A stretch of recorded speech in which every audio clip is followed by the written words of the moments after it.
Hello friends, welcome to Republic Eyes. So in this video we will discuss the editorials of 30 June. And friends, 30 June editorials discuss பண்றதுக்கு முன்னாடி we'll discuss 29th June editorial. So நேத்து ஒரு article நம்ம discuss பண்ண வேண்டியதாக இருந்தது, that is with regards to Mappila uprising. சரியா? So friends, what is this Mappila uprising அப்படின்னு சொல்லிட்டு நான் சிம்பிளாக சொன்னேன்னா, இது வந்து ஒரு extended version of Khilafat movement in Kerala அப்படின்னு சொல்லிட்டு நம்ம சொல்லலாம். அதாவது இந்த மாப்பிள்ளை ரெபிலியன். ஸோ இதுக்கு நிறைய பேர் இருக்காங்க, மோப்லா ரெபிலியன்ன்றாங்க, மலபார் ரெபிலியன் அப்படின்னு சொல்லிட்டு சொல்லலாம், மாப்பிள்ளா அப்படின்னு சொல்லிட்டு சொல்லலாம்.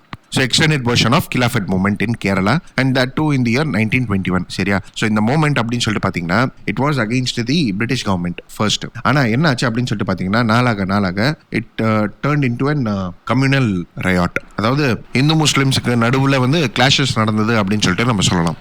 சரிங்களா? ஸோ வாட் ஹேப்பன் அப்படின்னு சொல்லிட்டு பார்த்தீங்கன்னா ஃப்ரெண்ட்ஸ், கிலாஃபத் மூவ்மெண்ட் எதுக்கு எடுத்துகிட்டு வந்தாங்க சொல்லுங்க பார்க்கலாம். So it is against the Ottoman empire. சரி, என்னாச்சு அப்படின்னு சொல்லிட்டு பார்த்தீங்கன்னா World War I எண்ட் ஆச்சுங்க. So Germany, Turkey was on the losing side. So இப்போ ஒட்டோமன் எம்பையர்னா டர்க்கி அப்படின்னு சொல்லிட்டு அர்த்தம். சரிங்களா? ஸோ என்னாச்சுன்னா ஒட்டோமன் எம்பையர் வந்து டீக்ரேட் பண்ணிட்டாங்க. அண்ட் இது வரையும் இல்லாமல் அவங்க கிட்ட இருக்கிற டெரிட்டோரிஸ் எல்லாமே வந்து கேப்சர் பண்ணிட்டாங்க பிரிட்டிஷ். ஃபைன். ஸோ இதுக்கு அகெயின்ஸ்டாக ஒரு ஆஜிடேஷன் நடந்தது. அதாவது என்னன்னா ஒட்டோமன் எம்பையர் ஆர் தி ஒட்டோமன் ரூலர் இவருக்கு வந்து திருப்பியும் தன்னுடைய பொசிஷனை நீங்க கொடுக்கணும், அண்ட் இது வரையும் இல்லாமல் கேப்சர் பண்ண டெரிட்டோரிஸ் எல்லாமே வந்து இவருக்கு திருப்பியும் கொடுக்கணும் அப்படின்னு சொல்ற மாதிரி. ஸோ இதுக்காக இந்தியாலையும் வந்து ஆஜிடேஷன்ஸ்லாம் நடந்தது. That is in the form of Khilafat movement. சரியா? ஸோ கிலாஃபத் மூவ்மெண்ட் வந்து பிரிட்டிஷ் கவர்மெண்ட்டுக்கு அகெயின்ஸ்டாக இருந்தது. அண்ட் இதோடைய ஒரு எக்ஸ்டென்ஷன் வெர்ஷன் வந்து கேரளாலையும் தெரிஞ்சது. சரிங்களா? ஸோ இது மாப்பிள்ளா ரெபிலியன் ஒரு மலபார் ரெபிலியன் அப்படின்னு சொல்லிட்டு ஏன் சொல்றாங்கன்னா, மாப்பிள்ளா வந்து பெசன்ட்ஸ், அதாவது ஃபார்மர்ஸ் அண்ட் லேண்ட்லார்ட்ஸ் வந்து ஹிந்துஸாக இருந்திருக்காங்க.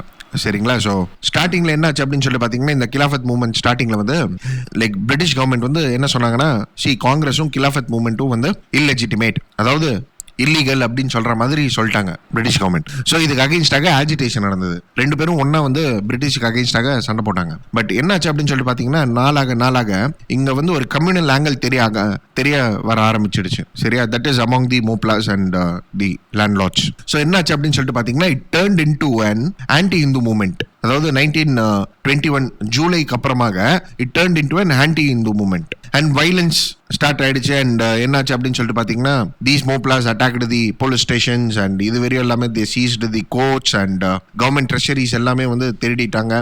அண்ட் லேண்ட்லார்ட்ஸுக்கு அகெயின்ஸ்டாக ப்ரொடெஸ்ட் பண்ண ஆரம்பிச்சாங்க. அண்ட் சில லேண்ட்லார்ட்ஸ் லாஸ் தேர் லைஃப் கூட. சரிங்களா? So it turned into an communal riot. And இது வரையும் இல்லாம இந்த ரெபிலியன்ல இருந்த லீடர்ஸ் அப்படின்னு சொல்லிட்டு பாத்தீங்கன்னா, வரியான் குடன் குஞ்சாமிதீத் ஹஜி அப்படின்ற மாதிரி ஒரு பேர் இருக்கு. ஸோ ஹஜி அப்படின்னு சொல்லிட்டு சிம்பிளாக ஞாபகம் வச்சுக்கலாம். அதே மாதிரி அலி முசல்யார் அண்ட் சிடி கோயா தாங்கல். ஸோ இந்த மாதிரி ப்ராமினன்ட் லீடர்ஸாக இருந்தாங்க. ஸோ ஹஜி பாத்தீங்கன்னு சொல்லிட்டு வைங்களேன், he went against the British and கிட்டத்தட்ட 80,000 பேர் சேர்த்துக்கினாராம் இவருடைய கேங்ல. Is one of the leader. சரியா? ஸோ கிட்டத்தட்ட 80,000 பேர் வரையும் இவர் சேர்த்திருந்து ஒரு பேரலல் கவர்மெண்டே ரன் பண்ணாராம். But however later he was betrayed by his friends and British வந்து இவரை பிடிச்சி தூக்கில போட்டாங்க. So British forces suppressed the movement with greater difficulty அப்படின்னு சொல்ற மாதிரி தான் நம்ம சொல்லணும். சரிங்களா? Okay, right.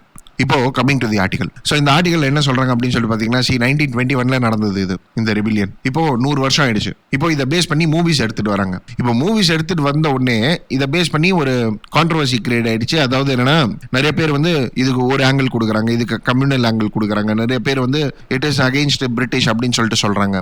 இப்போ ஒரு இஷ்யூ இருக்குன்னு சொல்லிட்டு வைங்களேன், அதுக்கு always there happens to be different angle. So அதே மாதிரி தான் இந்த மோப்லா ரெபிலியனுக்கும் ஒரு வியூ பாயிண்ட் இருக்கு. சரிங்களா? ஸோ இப்போ இங்க ஆத்தர் என்ன சொல்ல வர அப்படின்னு சொல்லிட்டு பாத்தீங்கன்னா, for what reason communal clashes நடந்தது அப்படின்னு சொல்லிட்டு கேட்கும் போது ஆத்தர் வந்து இங்க என்ன சொல்றாரு, இதுக்கு வந்து ஒரு ரீசன் இருக்கும் அப்படின்னு சொல்லிட்டு நம்ம சொல்ல முடியாது. இதுக்கு வந்து நிறைய ரீசன்ஸ் இருக்கும். So it might be because of like ஒரு சோஷியோ எக்கனாமிக் சிச்சுவேஷன்ஸாக இருக்கலாம், அப்படி இல்லைன்னா எக்கனாமிக் டிஸ்ட்ரெஸ் ஆக இருக்கலாம். சரியா? So economically they might be like very poor ஆக இருக்கலாம், அதாவது பெசன்ட்ஸ் அண்ட் லேண்ட்லார்ட்ஸ் வந்து ரிச்சாக இருந்திருக்கலாம். அப்படி இல்லையா anger against the British rule அப்படின்னு சொல்லிட்டு யோசிச்சிருக்கலாம். Or the landlords are the agents of British அப்படின்னு சொல்லிட்டு யோசிச்சிருக்கலாம். த ப்ரிவேலிங் டெனன்சி லா இது வந்து ஒரு இஷ்யூவாக இருந்திருக்கலாம். அப்படி இல்லைன்னா ரிலீஜியஸ் ஜீலாக இருக்கலாம், அதாவது அவங்க மதத்தை சார்ந்து இருக்கிற அவங்களுடைய பற்று இது இருக்கலாம். சரிங்களா? ஸோ இந்த மாதிரி வேரியஸ் ரீசன் இருக்கலாம், டிஃப்ரெண்ட் இன்டர்பிரிட்டேஷன்ஸ் கொடுக்கலாம் நம்ம. ஸோ இதுதான் ஆப்டான ரீசன் அப்படின்னு சொல்லிட்டு சொல்ல முடியாது. ஆனா இப்போ என்ன நடக்குதுன்னா, கேரளால பொலிட்டிக்கல் லீடர்ஸ் எல்லாருமே வந்து இந்த இஷ்யூ எடுத்து அவங்களுடைய இன்டர்பிரிட்டேஷன் கொடுக்குறாங்க, அவங்களுடைய அட்வான்டேஜ்க்காக இந்த இஷ்யூஸை வந்து யூட்டிலைஸ் பண்ணிக்கிறாங்க. ஓட் பேங்க் பாலிடிக்ஸ்க்காக. So this happens to be and cause of concern அப்படின்னு சொல்றது தான் இந்த ஆர்டிகல். Fine. Anyway coming to 30 June and 30 ஜூன்ல வந்து இருக்கிற ஃபர்ஸ்ட் ஆர்டிகல் அப்படின்னு சொல்லிட்டு பாத்தீங்கன்னா cautious but firm on India China stand off. சரிங்களா? ஸோ ஃப்ரெண்ட்ஸ் கிளிம்ஸ் வரையும் கொடுத்துறேன். ஏன்னா India China issue is like going on frequently and yes of course yes ஏதாவது பாயிண்ட்ஸ் இருந்ததுன்னு சொல்லிட்டு வைங்களேன், you keep on following the thing is like consolidated பாயிண்ட்ஸாக கொடுத்தனா உங்களுக்கு இன்னும் தெளிவாக புரியும். ஃபார் எக்ஸாம்பிள் இப்போ நம்ம ஒரு 2-3 டேஸ் முன்னாடி பார்த்துருப்போம் இந்தியா நேபாள் ரீசன்ஸ் என்ன அண்ட் சைனா எதுக்கு இவ்வளோ அக்ரெசிவ் பிஹேவியர்ல பிஹேவ் பண்றாங்க அப்படின்னு சொல்லிட்டு நம்ம பார்த்துருப்போம். சரியா? ஸோ இந்த ஆர்டிகலை எக்ஸ்பிளைன் பண்றேன், பட் இதோட கன்சாலிடேட்டட் பாயிண்ட்ஸ் வந்து வரப்போற ஆர்டிகல்லையும் நான் கொடுக்குறேன். ஏன்னா இந்தியா சைனா பேஸ் பண்ணி இஷ்யூஸ் வந்து இப்போவே நாளைக்கே ஸ்டாப் ஆயிடும் அப்படின்னு சொல்ற மாதிரிலாம் இல்லை. சரியா? எனிவே இந்த ஆர்டிகல் என்ன சொல்ல வராங்க அப்படின்னு சொல்லிட்டு பார்த்தீங்கன்னா, மினிஸ்ட்ரி ஆஃப் எக்ஸ்டர்னல் அஃபேர்ஸ் வந்து இதுக்கு முன்னாடி இந்தியா சைனா பேஸ் பண்ணி ரிலீஸ் பண்ண ஸ்டேட்மெண்ட்ஸ் எல்லாம் பார்த்தீங்கன்னு சொல்லிட்டு வைங்களேன், டிப்ளமேட்டிக்காக தான் இருந்திருக்கு. ஸோ டிப்ளமேட்டிக்கான சைனா கூட நாங்கள் பேச்சுவார்த்தையில் எங்கேஜ் ஆகின்னு இருக்கோம் அண்ட் இது வரையும் இல்லாமல் இந்தியாவுக்கும் சைனாக்கு நடுவில் பார்த்தீங்கன்னா இந்த மாதிரி சின்ன சின்ன கிளாஷஸ் வந்து it is quite routine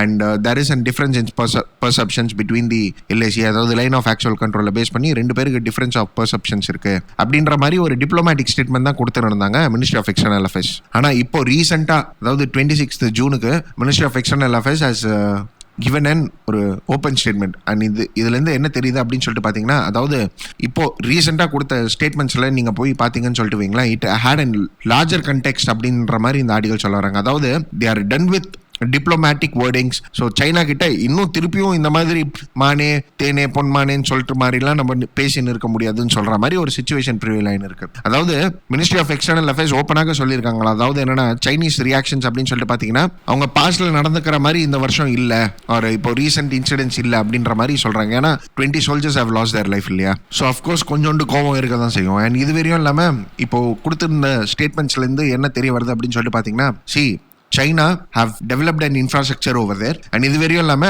army presence அங்க இருக்குது அப்படின்ற மாதிரி ஒரு கிளியரான ஸ்டேட்மெண்ட்ஸ் கொடுத்திருக்காங்க மினிஸ்ட்ரி ஆஃப் எக்ஸ்டர்னல் அஃபேர்ஸ். இதுக்கு முன்னாடி என்ன சொன்னாங்க, தின்னிங் ஆஃப் சைனீஸ் சோல்ஜர்ஸ், அதாவது சைனீஸ் சோல்ஜர்ஸ் கம்மி ஆயிட்டாங்க, ட்ரூப்ஸ் கம்மி ஆயிட்டாங்க அப்படின்ற மாதிரி தான் சொன்னாங்க. ஆனா மினிஸ்ட்ரி ஆஃப் எக்ஸ்டர்னல் அஃபேர்ஸ் இப்போ ரீசெண்ட் ஸ்டேட்மெண்ட்ஸ் நீங்க எடுத்து பாத்தீங்கன்னா, ஆமா அங்க வந்து ஹியூஜ் நம்பர்ல சோல்ஜர்ஸ் இருக்கிறாங்க அப்படின்னு சொல்ற மாதிரி தான் இருக்கு. அண்ட் இது வரையும் இல்லாம இந்த மினிஸ்ட்ரி ஆஃப் எக்ஸ்டர்னல் அஃபேர்ஸ் ஸ்டேட்மெண்ட்ல கூட என்ன மீன் பண்ண வராங்க அப்படின்னு சொல்லிட்டு பாத்தீங்கன்னா, கிட்டத்தட்ட like 20 soldiers have lost their life and இப்போ சைனீஸ் பிரசன்ஸ் அதிகமாக இருக்கு, இதுக்கு மேலேயும் நாங்க வந்து சும்மா இருக்க முடியாது. So it is up to you to maintain peace and stability, that is along the line of actual control. இப்போ உங்களுக்கு வந்து பீஸ் அண்ட் ஸ்டெபிலிட்டி வேணும்னா நீங்க வந்து கம்னு இருங்க அப்படின்ற மாதிரி தான் ஒரு ஓப்பனான ஸ்டேட்மெண்ட் நம்ம கொடுத்துருக்கோம். அண்ட் இது வரையும் இல்லாம என்ன சொல்றோம் அப்படின்னு சொல்லிட்டு பாத்தீங்கன்னா, இதே மாதிரி சிச்சுவேஷன்ஸ் ப்ரிவேல் ஆகி இருந்தது அப்படின்னா then it will spoil the relationship because இப்போ இருக்கிற present status is unacceptable for India right now. அதாவது நீங்க உள்ள வந்துட்டீங்க, நீங்க ஒரு டெரிட்டோரியை கேப்சர் பண்ணிட்டீங்க, ட்ரூப்ஸை வந்து அதிகப்படுத்திட்டீங்க, இந்தியன் சோல்ஜர்ஸ் 20 பேர் இறந்து போயிருக்காங்க. This present status is not acceptable for us. Fine. So நாங்க அக்செப்ட் பண்ணிக்க முடியாது. ஏன்னா இது எப்படி இருக்கு தெரியுமா, இப்போ நம்ம அக்செப்ட் பண்ணிக்கணும்னா அவன் வந்து நம்மள அடிச்சிருக்கான், சரி ஓகே ரைட் நீ போனா போன்னு சொல்லிட்டு நம்ம விடுற மாதிரி ஒரு சிச்சுவேஷன் இஸ் ப்ரிவைலிங். ஸோ அதை நம்ம ஒத்துக்க முடியாது இல்லையா? At least you have to ask sorry or you has to step back. Fine. Plus added to it இந்த ஆர்டிகல்லையும் என்ன சொல்ல வராங்க அப்படின்னு சொல்லிட்டு பார்த்தீங்கன்னா, இப்போ இந்த ஆன்கோயிங் சிச்சுவேஷன்ஸ்லாம் எடுத்து பார்த்தீங்கன்னா கவர்மெண்ட்டே வந்து என்ன கிளைம் பண்றாங்க அப்படின்னு சொல்லிட்டு பார்த்தீங்கன்னா, China has violated many agreements it seems. So border பீஸுக்காக நிறைய அக்ரிமெண்ட்ஸ் எடுத்துட்டு வந்திருக்காங்க since 1993. அந்த அக்ரிமெண்ட்ஸ் எல்லாத்தையும் வந்து வயலேட் பண்ணியிருக்கிறதாக தெரிய வருது. ஸோ இதுல இருந்து பார்த்து நம்ம என்ன கண்ட்ரோல் பண்ணலாம் அப்படின்னு சொல்லிட்டு பார்த்தீங்கன்னா, லைன் ஆஃப் ஆக்சுவல் கண்ட்ரோல் வந்து tensions are prevailing which happens to be a cause of concern for India as of now. And இது வரையும் இல்லாம இவ்வளவு வருஷமா பேசின டீலிங்ஸ் அக்ரிமெண்ட்ஸ் இதெல்லாம் வந்து சைனா ஃபாலோ பண்றது இல்லை அண்ட் அவங்க அக்ரெசிவாக இருக்கிறாங்க. ஃபைன், சரி ஓகே, இது ஒரு பக்கம் இருக்கட்டும். இந்த ஆர்டிகல் என்ன சொல்ல வராங்க அப்படின்னு சொல்லிட்டு பார்த்தீங்கன்னா, இப்போ இந்த மாதிரி ஓப்பனான statement ministry of external affairs கொடுத்ததுக்கு அப்புறம் கவர்மெண்ட் கிட்ட நிறைய கொஸ்டின்ஸ் எல்லாம் ரைஸ் ஆகும். அதாவது என்னன்னா, இவ்வளவு நாளா நீங்க சைலண்டா இருந்திருக்கீங்க, இந்தியா சைனா இஷ்யூவை பேஸ் பண்ணி நீங்க வந்து சைலண்டா இருந்திருக்கீங்க, இப்போ நீங்க கிளாரிட்டி கொடுங்க அப்படின்னு சொல்லிட்டு சொல்லுவாங்க, ஒரு பி டிரான்ஸ்பரண்ட் அப்படின்னு சொல்லிட்டு தான் சொல்லுவாங்க. ஏன் அப்படின்னு சொல்லிட்டு பார்த்தீங்கன்னா, பிகாஸ் பிரைம் மினிஸ்டர் அண்ட் அது வரையும் இல்லாம பிஎம் ஆஃபீஸ் இதெல்லாம் என்ன சொல்லியிருக்கு அப்படின்னு சொல்லிட்டு பார்த்தீங்கன்னா, China have not crossed the LAC அப்படின்னு சொல்லிட்டு தான் சொல்லியிருக்காங்க. சரியா? ஆனா சேட்டலைட் பிக்சர்ஸ்லாம் பாத்தீங்கன்னா வேற மாதிரி தான் இருக்குது. So it is now the responsibility of the government to show some clarity. And இதுக்கு முன்னாடி இருந்த சிச்சுவேஷன் என்ஷோர் பண்ணணும் அப்படின்னு சொல்லிட்டு வைங்களேன், then we need to take some steps. அதாவது மேக்கு முன்னாடி இருக்கிற சிச்சுவேஷன் ரீஸ்டோர் பண்ணணும், ஸ்டேட்டஸ்கோ எண்ட் நம்ம ரீஸ்டோர் பண்ணணும் அப்படின்னு சொல்லிட்டு வைங்களேன், then we need to have a strategy, we need to engage with China. So அது வந்து மிலிட்ரி ஆக்ஷன்ஸாக இருக்கலாம், இன்டர்நேஷனல் சப்போர்ட்ஸாக இருக்கலாம், சாங்ஷன்ஸாக இருக்கலாம், ஆர் பேனிங் ஆஃப் சைனீஸ் கம்பெனிஸாக இருக்கலாம், எப்படி வேணாலும் இருக்கலாம். பட் ஆனா this will have some consequences. And இப்போ உங்களுக்கே தெரியும் government has banned some Chinese apps. So government வந்து நல்ல கன்சல்ட் பண்ணி வைட் ஆங்கிள் கன்சல்ட் பண்ணி they have to take decisions, but at the meantime the government has to be transparent அப்படின்னு சொல்லிட்டு பேசுறது தான் இந்த ஆர்டிகல். புரியுதுங்களா? Fine. So this article is just an updation of India China relationship. அதாவது ministry of external affairs clarity கொடுத்துருக்காங்க, government இதை base பண்ணி ஸ்டெப்ஸ் எடுக்கணும், மக்களுக்கு வந்து எல்லா இன்ஃபர்மேஷனும் ரிவீல் பண்ணணும், அதாவது டிரான்ஸ்பரண்டாக இருக்கணும், பிளஸ் ஸ்டேட்டஸ்கோ ஹேண்ட் எடுத்துட்டு வரணும். சரியா? அதாவது முன்னாடி இந்த சிச்சுவேஷனை வந்து ரீஸ்டோர் பண்ணணும், சைனீஸ் ட்ரூப்பை வந்து பின்னாடி போங்க அப்படின்ற மாதிரி ஒரு சிச்சுவேஷன் நம்ம எடுத்துட்டு வரணும். ஸோ இதுதான் இந்த ஆர்டிகல் இருந்து நம்ம இன்ஃபர் பண்ணது. Fine. Anyway moving on to the next article, that is legitimate concern on law and order in Nagaland அப்படின்னு சொல்லிட்டு ஒரு ஆர்டிகல் வந்திருக்கு. சரிங்களா? ஸோ ஃப்ரெண்ட்ஸ், பிரீஃபாக சொல்லணும்னா, அதாவது what is this issue is all about அப்படின்னு சொல்லிட்டு நான் சொல்லணும்னு வைங்களா. See, Nagaland governor have wrote a letter to Nagaland chief minister. That is governor வந்து Ravi, mister Ravi has wrote an letter to the chief minister telling that ஸ்டேட்ல வந்து law and order ஒழுங்காக இல்லை. And இதுவரையும் இல்லாமல் ஆர்ம்டு கேங்ஸ் இருக்கிறாங்க. So armed gangs இருக்கிறாங்க who questions the integrity and sovereignty of the nation. சரியா? So make the situations under control. அப்படி இல்லையா, I have a special power, that is article 371A subclause 1 subclause B. இதில் என்ன சொல்லியிருக்காங்க அப்படின்னு சொல்லிட்டு பார்த்தீங்கன்னா, லா அண்ட் ஆர்டர் சிச்சுவேஷன் ஒழுங்காக இல்லை அப்படின்னு சொல்லிட்டு வைங்களேன், ஆர் இன்டர்னல் டிஸ்டர்பன்சஸ் இருக்குது அப்படின்னு சொல்லிட்டு வைங்களேன், then the governor of Nagaland can take individual judgment or individual decisions to control the issue அப்படின்னு சொல்ற மாதிரி. சரியா? And this decision is discretionary and it is final. Fine. So இப்போ கவர்னர் நினைச்சாருன்னா இதை சப்ரஸ் பண்றதுக்காக ஆர்மியை கூட வர வைக்கலாம். Fine. So this happens to be the thing. And இந்த ஆர்டிகல் என்ன சொல்ல வராங்க அப்படின்னு சொல்லிட்டு பார்த்தீங்கன்னா, இப்போ கவர்னர் அப்படின்னு சொல்லிட்டு பார்த்தீங்கன்னா, he was raising concerns with respect to civil society. சரியா? So law and order issue இருக்கு, அண்ட் இது வரையும் இல்லாமல் ஆர்ம்டு குரூப்ஸ் இருக்கிறாங்க இல்லையா, அவங்க வந்து இல்லீகலாக கலெக்ஷன் பண்றாங்க அப்படின்னு சொல்ற மாதிரி தான் சொல்றாங்க. சரி, இதுக்கு என்ன ரெஸ்பான்ஸ் அப்படின்னு சொல்லிட்டு பார்த்தீங்கன்னா, அதாவது இன்சர்ஜென்ட் குரூப்ஸ் இருப்பாங்களா, ஸோ இன்சர்ஜென்ட் குரூப்ஸ் அப்படின்னு சொல்லிட்டு பார்த்தீங்கன்னா, national socialist council of Nagalim, Isak Muivah, NSCNIM, இவங்க தான் வந்து இன்சர்ஜென்ட் குரூப்புங்க. அவங்க என்ன சொல்றாங்க அப்படின்னு சொல்லிட்டு பார்த்தீங்கன்னா, நாங்கள் கவர்மெண்ட் கிட்ட சண்டை போடுறதே இல்லை, 23 வருஷமா நாங்கள் சண்டை போடுறதே இல்லை, ஏன்னா நாங்கள் சீஸ் ஃபயர் அக்ரிமெண்ட் எடுத்துட்டு வந்திருக்கோம். அண்ட் எஸ், ஆமா, நாங்கள் வந்து என்ன பண்றோம் அப்படின்னு சொல்லிட்டு பார்த்தீங்கன்னா, டாக்ஸ் கலெக்ட் பண்றோம், ரோட் டாக்ஸ் கலெக்ட் பண்றோம், இல்லைன்னு சொல்லிட்டு இல்லை. ஆனால் இதுக்காக நாங்கள் வந்து ஒரு ஆர்ம்டு கேங்ஸ், நாங்கள் வந்து லா அண்ட் ஆர்டரை ஃபாலோ பண்ணலாம் அப்படின்னு சொல்ற மாதிரிலாம் சரியா? பட் ஹவவர் இந்த மாதிரி ஒரு ஸ்ட்ராங்கான லெட்டர் எழுதியிருக்காரு இல்லையா கவர்னர், இந்த ஸ்ட்ராங்கான லெட்டர் வந்து ஸ்டேட் கவர்மெண்ட்டுக்கு வந்து ஒரு காஸ் ஆஃப் கன்சர்ன்.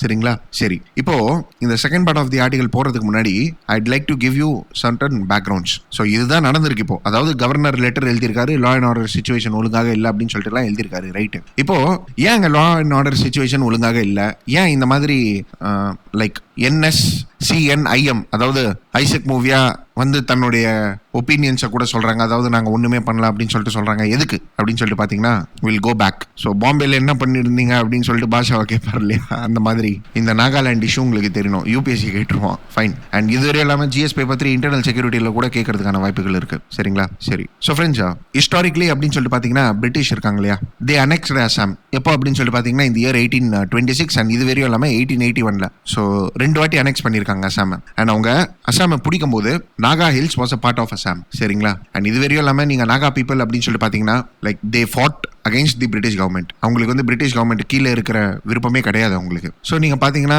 ஃப்ரீடம் ஸ்ட்ரகல்லையும் வந்து அவங்க பார்ட்டிசிபேட் பண்ணியிருப்பாங்க. ஸோ ஃப்ரீடம் ஸ்ட்ரகலில் எங்கே சார் அப்படின்னு சொல்லிட்டு பார்த்தீங்கன்னா, சைமன் கமிஷனுக்கு அகைன்ஸ்டாக இவங்க ஃபாட் பண்ணியிருப்பாங்க. அண்ட் இது வரையும் இல்லாமல் பிரிட்டிஷுக்கு அகைன்ஸ்டாக நிறைய ஃபாட் பண்ணியே இருக்கிறாங்க. நாகா கிளப் அப்படின்னு சொல்லிட்டு ஃபார்ம் பண்ணாங்க 1918 against British, and of course against Simon commission. So இந்த மாதிரி அவங்க ஃபைட் பண்ணிக்கிட்டே தான் இருந்தாங்க. ஆனால் அவங்களுக்கு என்ன தேவைப்பட்டது அப்படின்னு சொல்லிட்டு பார்த்தீங்கன்னா, அவங்களுக்குன்னு சொல்லிட்டு ஒரு இண்டிபெண்டன்ட் நேஷன் தேவைப்பட்டது. ஸோ அவங்க என்ன பண்ணாங்க அப்படின்னு சொல்லிட்டு பார்த்தீங்கன்னா, லைக் இந்த இயர் 1946 அவங்க ஒரு கவுன்சில் மாதிரி ஆரம்பிச்சாங்க. அதாவது ஒரு பொலிட்டிக்கல் பார்ட்டி அப்படின்னு சொல்லிட்டு நம்ம சொல்லலாம், ஒரு குரூப் அப்படின்னு சொல்லிட்டு சொல்லலாம், ஆரம்பிச்சாங்க under the leadership of Fez. சரியா? So PHIZO, Fez. So Fez என்ன பண்ணாரு அப்படின்னு சொல்லிட்டு பார்த்தீங்கன்னா, he gained the control of Nagaland. அதாவது பிரிட்டிஷ் கிளம்பிட்டாங்க இல்லையா இந்தியா விட்டு. ஸோ கிளம்பினோடனே he gained the control of Nagaland. அவர் நாகாலாண்டை வந்து ஒரு இண்டிபெண்டன்ட் ஸ்டேட் அப்படின்னு சொல்லிட்டு அனௌன்ஸ் பண்ணிட்டாரு. That is on August 14, 1947. August 15 நம்ம அனௌன்ஸ் பண்ணோம், அவங்க August 14 அனௌன்ஸ் பண்ணாரு. அண்ட் இது வரையும் இல்லாமல் நாங்கள் வந்து ஒரு சாவரின் நாகா ஸ்டேட் அப்படின்னு சொல்லிட்டு சொன்னாரு. அண்ட் இது வரையும் இல்லாமல் அங்கே ரெஃபரண்டம் கூட எடுத்துட்டு வந்துட்டாரு. அதாவது 1951 ரெஃபரண்டம் எடுத்துட்டு வந்தாரு. And you will not believe 99% supported for an independent Nagaland. அதாவது not to be a part of India அப்படின்னு சொல்ற மாதிரி. பட் ஹவெவர் இந்தியன் கவர்மெண்ட் ஒரு இந்தியாவுக்கு வந்து இது பிடிக்கல அப்படின்னு சொல்லிட்டு கூட நம்ம சொல்லலாம். So we sent in an army. And என்னாச்சு அப்படின்னு சொல்லிட்டு பார்த்தீங்கன்னா இந்த ஃபீசோ கவர்மெண்ட் இருக்கு இல்லையா, தே டென்ட் அக்செப்ட் இந்தியா அப்படின்னு சொல்ற மாதிரி. ஸோ அவங்க என்ன பண்ணாங்க அப்படின்னு சொல்லிட்டு பார்த்தீங்கன்னா ஒரு அண்டர் கிரவுண்ட் கவர்மெண்ட் ஆரம்பிச்சிட்டாங்க. அதாவது under the leadership of Fez இவங்க ஒரு அண்டர் கிரவுண்ட் கவர்மெண்ட் ஆரம்பிச்சிட்டாங்க. நாகா ஃபெடரல் ஆர்மி அப்படின்னு சொல்லிட்டு கூட ஃபார்ம் பண்ணாங்க. அண்ட் இந்த மாதிரி ஒரு ஆர்மி ஃபார்ம் பண்ணிட்டாங்க, ஒரு அண்டர் கிரவுண்ட் கவர்மெண்ட் இருக்கு அப்படின்னு சொல்றதுனால இந்தியன் கவர்மெண்ட் வந்து ஆர்மியும் சென்ட் பண்ணாங்க. அண்ட் இதுவரையும் இல்லாமல் ஆர்ம்டு ஃபோர்ஸஸ் ஸ்பெஷல் பவர் ஆக்டும் எனாக்ட் பண்ணிட்டாங்க நாகாலாண்டில். சரிங்களா? அண்ட் ஃப்ரெண்ட்ஸ், நீங்கள் பார்த்தீங்கன்னு சொல்லிட்டு வைங்களேன், வாட் நாகாலாண்ட் டிமாண்ட்ஸ், அதாவது அவங்களுடைய டிமாண்டே என்ன அப்படின்னு சொல்லிட்டு பார்த்தீங்கன்னா greater Nagaland. So greater Nagaland நான் இங்கே ஒரு இமேஜ் மாதிரி கொடுத்துருப்பேன் பாருங்க. ஸோ இந்த இமேஜ்லேருந்து பார்த்தாலே உங்களுக்கு தெரியும் இவங்க டிமாண்ட் பண்ணுறது. So even a part of Burma they demand. And இதனால தான் சொல்லிட்டு பார்த்தீங்கன்னா இந்த கிரேட்டர் நாகாலாந்து அண்ட் அதே மாதிரி இந்த பர்மா வந்து அவங்களுடைய பாட்டுன்னு சொல்லிட்டு நினைக்கிறதுனால தான் இவங்க என்ன பண்ணுறாங்கன்னா டக்குன்னு அந்த ஊருக்கு இந்த ஊருக்குன்னு சொல்லிட்டு அப்படியே தாவின்னு இருப்பானுங்க. அதாவது பர்மா அந்த மாதிரி. Fine. And even a part of Manipur they claim, even part of Arunachal Pradesh they claim. அதாவது கிளைம்னா என்ன, எங்களுடைய நாகாலாந்து மேப்புன்னு சொல்லிட்டு ஒன்று இருந்ததுன்னா இப்படி தான் இருக்கணும். ஸோ அதில் வந்து அசாம், அருணாச்சல் பிரதேஷ், மணிப்பூர் எல்லாமே வரும். அதாவது ஒரு பாட்டு வரும். சரி, இதெல்லாம் ஒரு பக்கம் இருக்கட்டும் சார். அவங்க இப்படி டிமாண்ட் பண்ணுறாங்களே சார், ஒரு பீஸ் ஸ்டாக் நம்ம எஸ்டாப்ளிஷ் பண்ணலையா அப்படின்னு சொல்லிட்டு கேட்கும்போது, பீஸ் ஸ்டாக் ஹஸ் பின் லைக் இனிஷியேட்டட், சரியா? பட் இந்த நாகா நேஷனல் கவுன்சில் அவங்க எதுக்கும் ஒத்துக்கல. That was until 1960s or 1970s வரையும் அவங்க எதுவுமே ஒத்துக்கல. சரிங்களா? ஆனால் என்ன ஆச்சு அப்படின்னு சொல்லிட்டு பார்த்தீங்கன்னா இந்த year 1975 government of India NNC லீடர்ஸை வந்து, அதாவது Naga national council which was formed இல்லையா, இந்த லீடர்ஸை வந்து கன்வின்ஸ் பண்ணி பீஸ்ஃபுல் அக்ரிமெண்ட்டுக்கு வந்து சைன் பண்ண வச்சாங்க. சரியா? ஸோ இதில் வந்து ஒரு part of the members they signed something which is called as Shillong accord. So 1975 வந்து ஷிலாங் அக்கார்ட் சைன் பண்ணாங்க. அண்ட் இந்த ஷிலாங் அக்கார்டில் என்னன்னா they agreed to give up arms and அந்த அண்டர் கிரவுண்ட் ஆர்மி ஆக்டிவிட்டிலாம் நாங்கள் பண்ண மாட்டோம் அப்படின்னு சொல்கிற மாதிரி பண்ணிட்டாங்க. சரியா? பட் என்ன ஆச்சு அப்படின்னு சொல்லிட்டு பார்த்தீங்கன்னா துயிங்லெங் முவியா அப்படின்னு சொல்லிட்டு ஒருத்தர் இருக்காரு. சரியா? ஸோ முவியா டிஎம் அப்படின்னு சொல்லிட்டு ஞாபகம் வச்சுக்கோங்க. ஸோ இவருக்குன்னு சொல்லிட்டு சில ஃபாலோவர்ஸ்லாம் இருந்தாங்க. இவங்க வந்து இந்த ஷிலாங் அக்கார்டை வந்து அக்செப்ட் பண்ணிக்கல. அண்ட் இந்த டைம்ல வந்து அவங்க சைனால இருந்தாங்க. சரியா? ஸோ இவங்க என்ன பண்ணாங்க அப்படின்னு சொல்லிட்டு பார்த்தீங்கன்னா நாங்கள் வந்து national socialist council of Nagaland வந்து ஃபார்ம் பண்றோம் அப்படின்னு சொல்ற மாதிரி 1980 நாங்கள் ஷிலாங் அக்கார்டை நாங்கள் ஃபாலோ பண்ண மாட்டோம், எங்களுக்கு தேவையானது நாகாலிம் தான் அப்படின்னு சொல்ற மாதிரி இவங்க இருந்துட்டாங்க. சரியா? அண்ட் இது வரையும் எல்லாமே மூவியா கூட வந்து ஐசக் அப்படின்னு சொல்லிட்டு ஒருத்தர் இருந்திருக்காரு. ஸோ ஃப்ரெண்ட்ஸ், இந்த பேரெல்லாம் வந்து ரிமெம்பர் பண்ணிக்கிறதுக்கு வந்து கஷ்டமாக இருக்கும். But yes, I have given you the spellings here in this slide. சரியா? ஸோ இவர் மூவியா கூட வந்து ஐசக் சிசி ஸ்வூ இருந்திருக்காரு. அண்ட் இது வரையும் இல்லாமல் கேப்லாங், இவங்க ரெண்டு பேர் அப்போ வந்து ஒன்னாக இருந்தாங்க. அதாவது இந்த national socialist council of Nagaland அப்படின்னு சொல்லிட்டு இவங்க ஸ்டார்ட் பண்ணாங்க. இதில் முக்கியமானவர் வந்து மூவியா. சரியா? அண்ட் என்ன ஆச்சு அப்படின்னு சொல்லிட்டு பார்த்தீங்கன்னா இவங்களுக்கு நடுவுலேயே வந்து பிரச்சனை ஆக ஆரம்பிச்சிருது. அதாவது நேஷனல் சோஷியலிஸ்ட் கவுன்சில் அப்படின்னு சொல்லிட்டு ஆரம்பிச்சாங்க. நாங்கள் ஷிலாங் அக்கார்டை வந்து அக்செப்ட் பண்ணிக்க மாட்டோம் அப்படின்னு சொல்லிட்டு. அண்ட் என்ன ஆச்சு அப்படின்னு சொல்லிட்டு பார்த்தீங்கன்னா 1980 ஆரம்பிச்சாங்க. 1988 என்ன ஆச்சு அப்படின்னு சொல்லிட்டு பார்த்தீங்கன்னா இந்த national socialist council of Nagaland வந்து ரெண்டாக பிரிஞ்சிருச்சு. ஒன்று வந்து கேப்லாங், அதாவது நேஷனல் சோஷியலிஸ்ட் கவுன்சில் காப்லாங் அப்படின்னு சொல்லிட்டு பிரிஞ்சிருச்சு. இன்னொன்று வந்து national socialist council of Nagaland Isak Muivah அப்படின்னு சொல்லிட்டு பிரிஞ்சிருச்சு.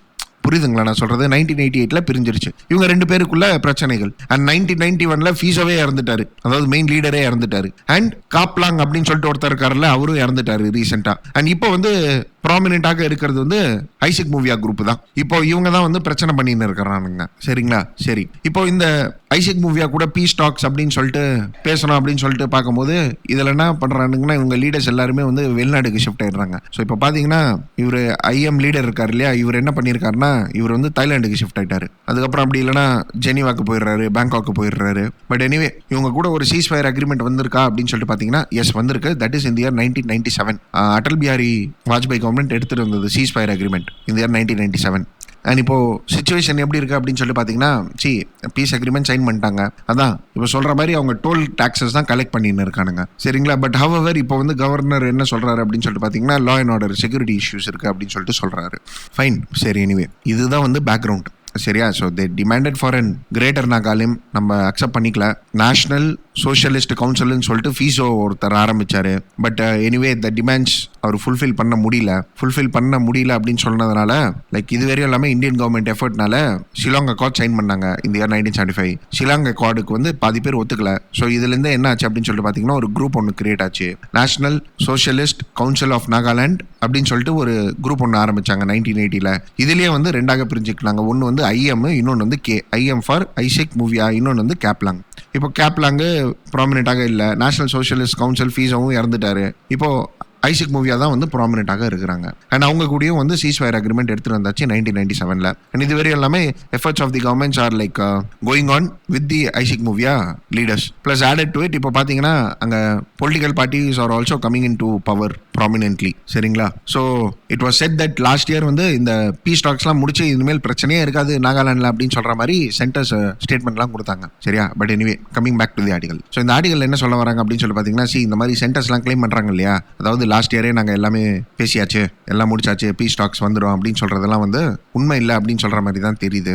அண்ட் இதுவரையும் இல்லாமல் like solution is yet to be achieved அப்படின்னு சொல்ற மாதிரி தான் இருக்கு. சரிங்களா? இப்போ வந்து கவர்னர் இந்த மாதிரி ஒரு ஸ்டேட்மெண்ட் கொடுத்திருக்காரு. சரி, இவர் ஏன் இந்த மாதிரி ஒரு ஸ்டேட்மெண்ட் கொடுத்திருப்பாரு அப்படின்னு சொல்லி பார்க்கும்போது, சரி இட் இஸ் பிகாஸ் ஐசிக் மூவியா குரூப் இருக்கு இல்லையா, இவங்க வந்து என்ன சொல்றாங்க அப்படின்னு சொல்லி பார்த்தீங்கன்னா, எங்களுக்கு வந்து நாகாலாந்து என்ற ஒரு ஸ்டேட்டுக்கு வந்து செப்பரேட் கான்ஸ்டிடியூஷன் வேணும், செப்பரேட் ஃபிளாக் வேணும். அண்ட் இது வரையும் இல்லாமல் அவங்களுடைய ஆதிக்கம் வந்து நாகாலாண்டில் இருக்கு. So they run parallel administration and paramilitary services. இது வந்து இருக்குது நாகாலாண்டில். ஸோ ஐசிக் மூவியா குரூப்புக்கும் ஒரு ஸ்ட்ரக்சர் இருக்கு. அந்த ஸ்ட்ரக்சரை வந்து டிஸ்மேண்டல் பண்றதுக்காக தான் இது வந்து சொல்றாங்க அப்படின்னு சொல்ற மாதிரி நம்மளுக்கு தெரியுது. சரிங்களா? இது வரையும் இல்லாமல் அவங்களுடைய கோர் ஐடியாலஜி அப்படின்னு சொல்லி பார்த்தீங்கன்னா கிரேட்டர் நாகாலிம் தான். சரிங்களா? ஸோ அதனால என்ன ஆகுது அப்படின்னு சொல்லி பார்த்தீங்கன்னா, என்னதான் அவங்க பீஸ் டாக்கு ஒத்துக்கினாலும் அவங்களுடைய டிமாண்டை வந்து அவங்க கை விட மாட்டேன்றாங்க. அண்ட் கூப்பிட்டு வச்சு பேசினா கூட நாங்கெல்லாம் ஒத்துக்க முடியாது. ஸோ சீஸ்ஃபயர் அதெல்லாம் ஓகே ரைட்டு, நாங்கள் சண்டைலாம் போட மாட்டோம். ஆனால் என்னதான் சண்டை போட்டால், என்னதான் சண்டை போட மாட்டேன் அப்படின்னு சொன்னாலும் அவங்களது வந்து ஒரு பொலிட்டிக்கல் ஸ்ட்ரக்சர் இருக்குது, ஒரு ஆர்கனைசேஷன் அப்படின்னு சொல்ற மாதிரி இருக்கு, பேரலல் அட்மினிஸ்ட்ரேஷன் ரன் பண்ணின்னு இருக்கானுங்க,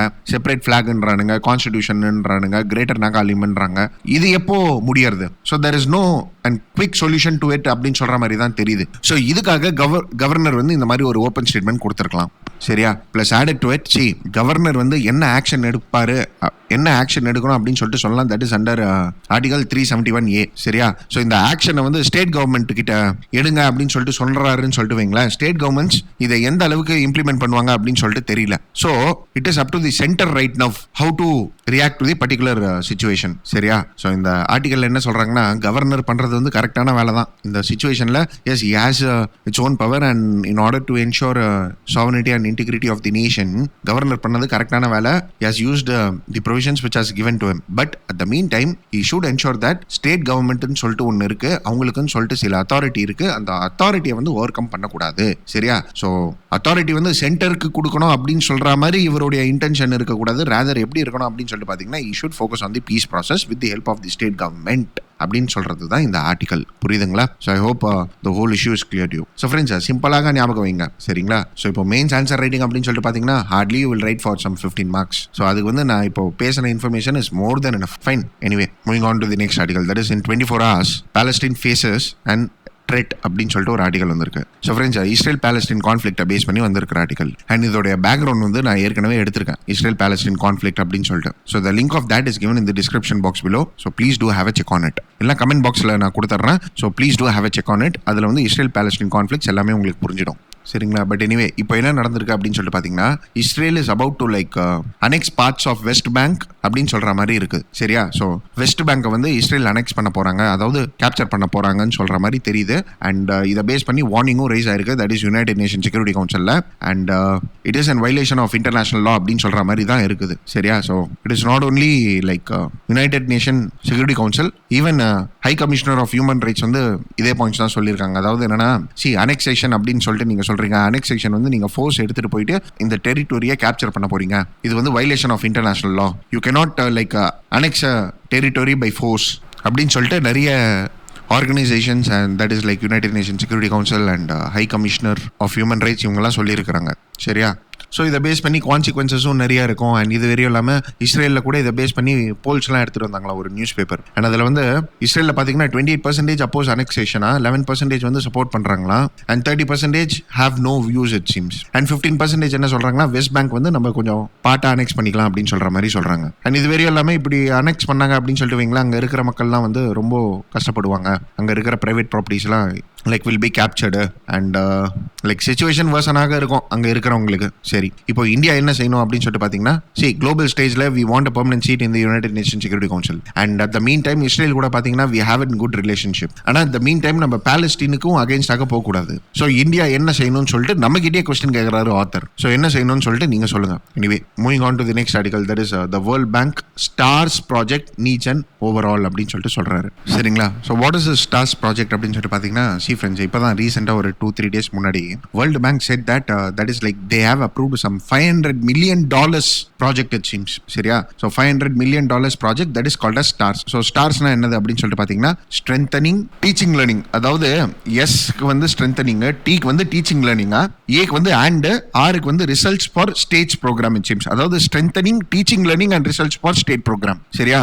so this will be implemented through Samagra Shiksha Abhiyan. So what is the Samagra Shiksha Abhiyan அப்படின்னு சொல்லிட்டு பார்த்தீங்கன்னா, இது வந்து ஒரு central government scheme. And central government scheme அப்படின்னு சொல்றதுனால வெப்சைட்ல போய் பார்த்தாங்கன்னா அவங்க என்ன சொல்றாங்க அப்படின்னு சொல்லி பார்த்தீங்கன்னா, நம்ம கிட்ட சஸ்டைனபிள் டெவலப்மெண்ட் கோல்ஸ் இருக்கு. ஸோ சஸ்டைனபிள் டெவலப்மெண்ட் கோல்ஸ்ல அப்படின்னு சொல்லிட்டு பார்த்தீங்கன்னா, boys and girls should be like they will be getting free, equitable and quality primary and secondary education அப்படின்ற மாதிரி சஸ்டைனபிள் டெவலப்மெண்ட் கோல்ஸ் இருக்கு. அண்ட் இது வரையும் இல்லாம gender disparities should be like eliminated in education, and இது வரையும் எல்லாமே equal access of all levels of education to all the peoples அப்படின்ற மாதிரி சொல்லியிருக்கு சஸ்டைனபிள் டெவலப்மெண்ட் கோல்ஸ்ல. ஸோ இதை வந்து ஃபுல்ஃபில் பண்றதுக்காக தான் சாமக்ர சிக்ஷா ஸ்கீம்னு சொல்லிட்டு எடுத்துட்டு வந்திருக்காங்க. யூனியன் பட்ஜெட் 2018-19 எடுத்துட்டு வந்திருக்காங்க. சரி, அதாவது என்னன்னா, ப்ரீ ஸ்கூலிங்ல இருந்து 12th வரையும் ஒரு ப்ராப்பரான ஒரு ஸ்கூலிங் சிஸ்டம், ஒரு எஃபெக்டிவான schooling system which gives equal opportunity for all. சரிங்களா? ஸோ யூபிஎஸ்சி பிரிலிம்ஸ்ல சாமக்ர சிக்ஷா அபியான்னா என்னன்னு சொல்லிட்டு கேட்கலாம், அப்படின்னா ஸ்டார்ஸ் ப்ராஜெக்ட்னா என்னன்னு சொல்லிட்டு கேட்கலாம். சரிங்களா?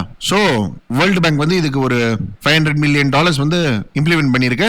And it will be implemented in 6 states it seems இப்போதைக்கு. That is in the states of Rajasthan, Maharashtra, Odisha, Kerala and Madhya Pradesh. So இந்த ஸ்டார்ஸ் என்ன செய்யும் அப்படின்னு சொல்லிட்டு பார்த்தீங்கன்னா, ஃபர்ஸ்ட் ஆஃப் ஆல் லேர்னிங்கை வந்து இம்ப்ரூவ் பண்ணோம். சரிங்களா? Plus added to it classroom infrastructures and classroom எஃபெக்டிவ்னஸை வந்து இம்ப்ரூவ் பண்ணோம். அண்ட் இது வரையும் இல்லாமல் ஸ்கூலிங்க்கு அப்புறமாக ஒரு பர்டிகுலர் ஸ்டூடெண்ட்டுக்கு வந்து வேலை கிடைக்கணும், அதாவது ஸ்கூல் டு ஒர்க் டிரான்சிஷனை வந்து ஃபெசிலிட்டேட் பண்ணோம். சரிங்களா? ஸோ ஃப்ரெண்ட்ஸ், இதுக்கு முன்னாடியே வந்து வேர்ல்டு பேங்க் நம்ம கிட்ட ஃபண்டிங் பண்ணி நடந்தாங்க. பட் ஆனால் இப்போ வந்து ஸ்டார்ஸ் என்ற ஒரு ப்ரோக்ராம் எடுத்துட்டு வந்து ஃபண்ட் பண்றாங்க. சரிங்களா? Anyway, what I suggest to you is please go to the website and about us படிங்க, ஒரு வாட்டி உங்களுக்கு புரிஞ்சிடும். சரிங்களா? எனிவே, ஸோ இந்த ஆர்டிகல் என்ன சொல்ல வராங்க அப்படின்னு சொல்லி பார்த்தீங்கன்னா, இப்போதான் கவர்மெண்ட் வந்து ஆத்ம நிர்பர் பாரத்னு சொல்லிட்டு எடுத்துட்டு வந்திருக்காங்க. ஆத்ம நிர்பர் பாரத்னா என்ன?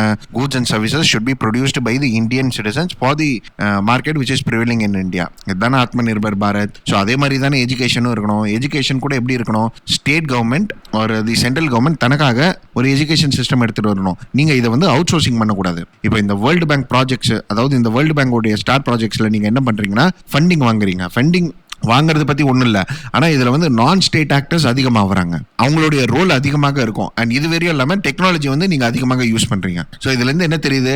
டெக்னாலஜி அண்ட் ஃபண்டிங் நீங்கள் ரெண்டுமே உங்களால் பண்ண முடியல அப்படின்னு சொல்லிட்டு தெரியுது. அதாவது கவர்மெண்டோடைய இன்எஃபெக்டிவ்னஸை காமிக்குது அப்படின்னு சொல்கிற மாதிரி தெரியுது. சரியா? ப்ளஸ் ஆடட் டு இட், இது வந்து ஒரு proper effective governance and administrations இருந்தாலே ஒழுங்காக எடுத்துகிட்டு வர முடியும். ஆனால் இது இல்லாதது தான் காரணம் அப்படின்னு சொல்லிட்டு மீன் பண்ண வராரு. பிளஸ் ஆடட் டு இட், இந்த ஆர்டிகல் என்ன சொல்ல வராங்க அப்படின்னு சொல்லி பார்த்தீங்கன்னா, இந்த ஸ்டார்ஸ் அப்ரோச் இருக்கு இல்லையா, இதில் வந்து நிறைய ஃப்ளாஸ் இருக்கு சீம்ஸ். அதாவது என்னன்னா, it fails to address the difficulty which is prevailing in the education system. So இப்போ district and block education officers, இது வரையும் இல்லாமல் டீச்சர்ஸ் இந்த ஸ்கூல்ஸ் அண்ட் அவங்களுடைய எஃபெக்டிவ்னஸ் இதெல்லாமே வந்து இது அட்ரஸ் பண்ணல. Without proper teacher education, teaching or training cannot be improved, right? So அது வந்து இது அட்ரஸ் பண்ணலையா? அண்ட் இது வரையும் இல்லாமல் ஸ்கூல்ஸ் கிட்ட வந்து டெசிஷன் மேக்கிங் பவர் ஒன்றுமே இருக்காது, டீசென்ட்ரலைசேஷன் இல்லை அப்படின்னு சொல்லிட்டு சொல்றாங்க. Plus added to it trustworthiness. அதாவது என்னன்னா, இப்போ டீசென்ட்ரலைஸ்டு பண்ணிடுறாங்க, ரைட்டு, இப்போ டெக்னாலஜி மேலே நாங்கள் இன்வால்வ் பண்ணுவோம் அப்படின்றாங்க. பட் எந்த அளவுக்கு நம்ம வேர்ல்டு பேங்கை நம்புறதுன்னு சொல்லிட்டு தெரியலையா? பிளஸ் ஆடட் டு இட், நீங்கள் காசு கொடுக்கறதுனால வெறியும் லைக் எஜுகேஷன் சிஸ்டம்ல இருக்கிற ஷார்ட் கமிங்ஸ் எல்லாம் அட்ரஸ் ஆயிடும் அப்படின்னு சொல்லிட்டு இல்லை, rather we need to understand the issue அப்படின்னு சொல்லிட்டு ஆத்தர் வந்து இங்கே கிரிட்டிசைஸ் பண்ணி பேசியிருக்கிறாரு. சரிங்களா? ஸோ ஒரு வாட்டி படிங்க, கிரிட்டிசிசம் உங்களுக்கே தெளிவாக புரியும். ராதர் யூபிஎஸ்சி பிரிலிம்ஸ்ல வந்து ஸ்டார்ஸ் ப்ராஜெக்ட்ஸ்னா என்ன அப்படின்னு சொல்லிட்டு தான் கேட்பாங்க. Fine. So anyway guys, that's it with respect to this article and that's it for today. Thank you for watching.